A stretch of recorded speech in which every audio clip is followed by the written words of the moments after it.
everyone and welcome back to my channel, or welcome if you're brand new. I'm very happy that you decided to join me today for another speed build, and today we are building something inspired by where I live, so Tuscany in Italy. And I am building this because some weeks ago actually I've asked you all on my community tab and also on Twitter, I think, if I remember correctly, but I've asked you what you would like to see, and amongst the options there was a rustic country villa in a Tuscan style, and that won. And it won by a lot of votes actually. Now I don't exactly remember by how many, but it won both on my community tab here on YouTube and on Twitter, so I felt obliged to build this for you all. And honestly, at first I wasn't as hyped to build this house, but the more I went on with it and the more I started loving it, and the more it felt like home, even though by no means I have such a big house, because this house ends up having like 5 bedrooms and 5 bathrooms. It's massive, and it's also part of the reason why this build is a bit later than usual, but it took me a while to finish it. So many rooms to furnish, so that would explain why.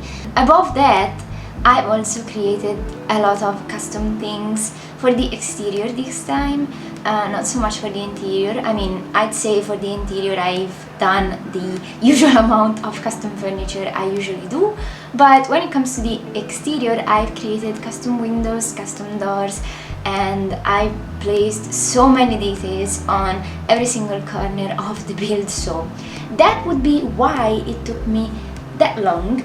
Another thing I did differently in respect to all of my other builds is I've used an actual different approach in building this, because first of all I've started from the backyard, which is something I typically don't do. Usually I always try to make my house look good from the front of the lot and then move to the back, but this time, I don't know, I just felt like the backyard was going to be the focal point of the house, and I think it actually is, because it turned out so dreamy and so cute.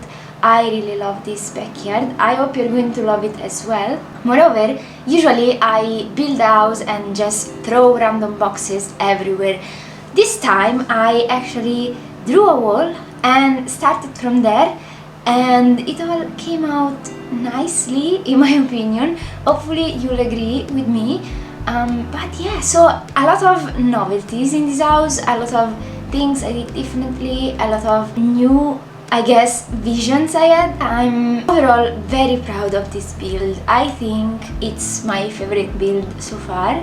I know I say this very often because every time I build something new I'm always proud of it, but this time there is something different, and I don't know if it's because this build is very close to my heart and it feels like home. But that's just how I feel, that's just how proud I am of this build.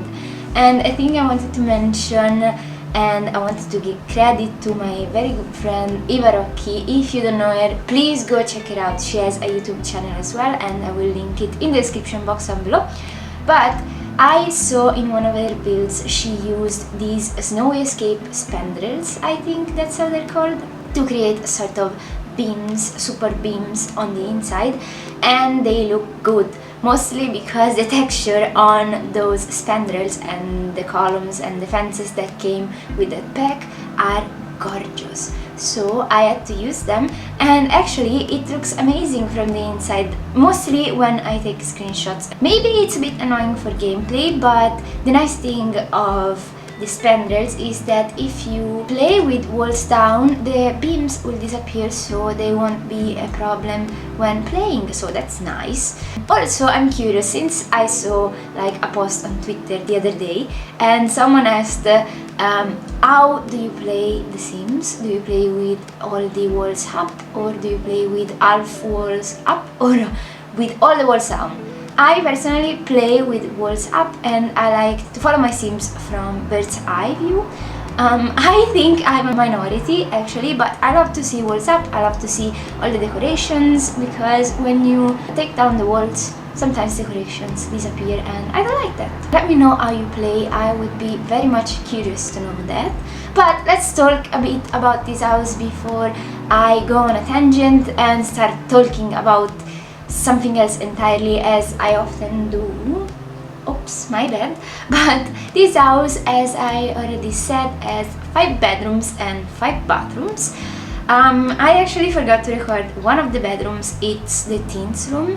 And this house is actually a generations house, because I made a bedroom for a couple of grandparents, a bedroom for parents, a bedroom for a kid, for a toddler, and for a teen. So there is plenty of room. I think this house can easily fit a full household, so it can easily fit 8 sims. And I also included some bowls, pet bowls, and a litter box in one of the bathrooms. So this house can either have a dog or a cat, or both, if you want them both. My reasoning behind it was that this house is in the countryside. I built this on a 40 by 30 lot in Windenburg.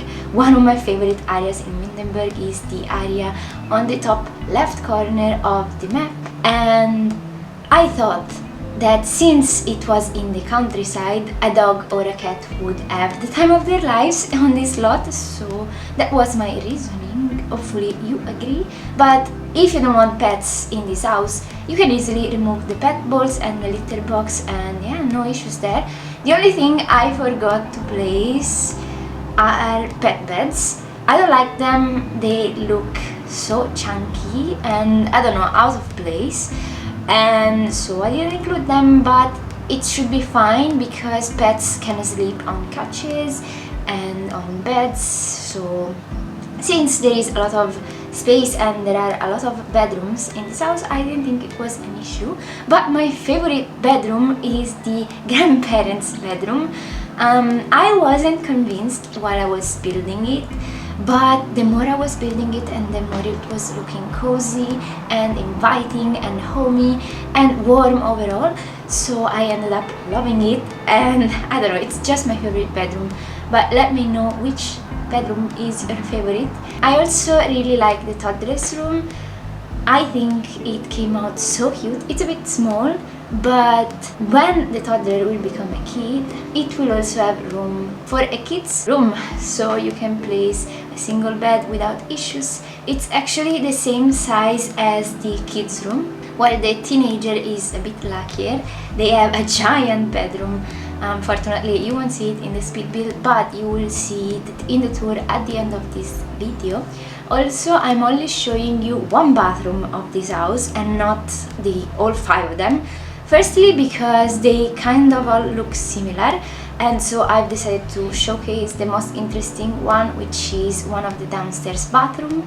And the other ones are very similar color scheme wise and furniture wise, so I didn't think it was a problem to not showcase them. But yeah, hopefully it won't be an issue for you to just see one bathroom. Also because I feel like bathrooms are not my strong suit.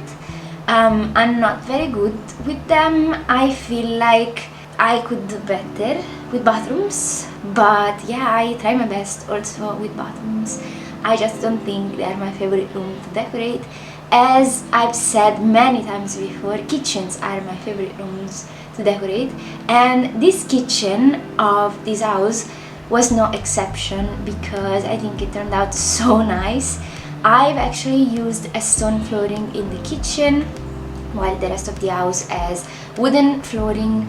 And I'm probably a bit repetitive, I hope it doesn't come out as that, but I've used the same counters I've used in my last build. So the Scandinavian family home I did with just the base game, but I really wanted wooden countertops, and the only ones we have are either the industrial ones from base game or the country kitchen kit counters, and also the cottage living ones. But I tried using those and I could not make them work, so eventually I practically did the same kitchen I did in my last build.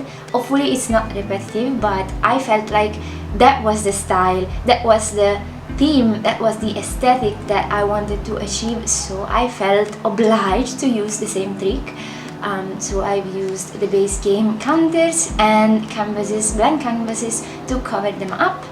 And yeah, I just think it just works, so I had to use them. I'm sorry, didn't mean to make this build super repetitive, but color scheme wise, this house is a bit of a mess because I've used a mixture of lighter wood tones, mostly on the exterior, so on the backyard space, on the patio area, and inside it's just a mess of wood tones. I've used darker wood tones in some rooms and then lighter ones in other rooms. I don't know why I felt like I needed to separate the rooms in this way, but I think that overall it just works well together, and I think it's because both of the spandrels, which are kind of dark, and also the flooring, it's not a light flooring, so I think overall the mixture of wood tones works together. I hope you do agree with that. Definitely let me know what you think. And landscape wise, I based it around my boyfriend's house actually, which is very lush in there. He has a lot of edges in general, so I placed tons of them, and many houses in the countryside in Tuscany have giant driveways, and obviously I couldn't not include cypress trees. It's like a statement piece of Tuscany.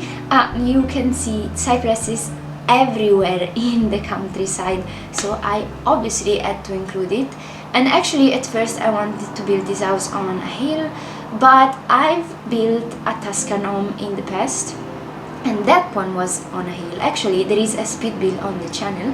I wouldn't recommend you check it out because it was one of my first speed builds and it's really bad, both quality wise and voiceover wise, so please do not go and watch that. Watch this one instead. But we are actually at the end of this video and the tour is approaching. I really hope you liked this video. If you did, please leave a like and a comment and subscribe to my channel if you haven't already, and hopefully I'll see you all next week with a brand new speed build. Bye! There is a mosquito! Go away, mosquito!